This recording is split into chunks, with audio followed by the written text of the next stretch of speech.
এক বছরে জুলাই ঘোষণাপত্র এবং সনদ না দিয়ে অন্তর্বর্তী সরকার ব্যর্থতার পরিচয় দিয়েছে অভিযোগ জুলাই যোদ্ধাদের।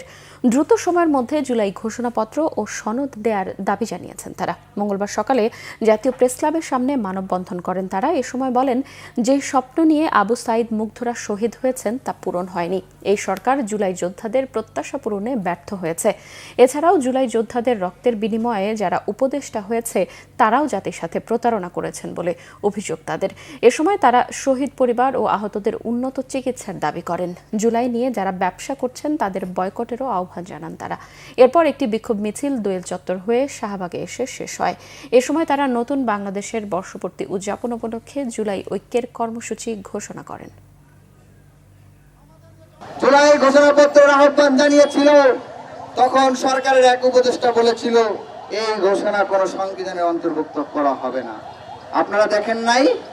সেই উপদেষ্টাকে আমরা হুঁশিয়ারি করে বলে দিতে চাই, জুলাই ঘোষণাপত্রের নামে যদি একটা নাম কাস্তে ঘোষণা দিয়ে ছেলে ভুলানোর চেষ্টা করা হয়, এই ধরনের তামাশা ছাত্র জনতা মেনে নেবে না।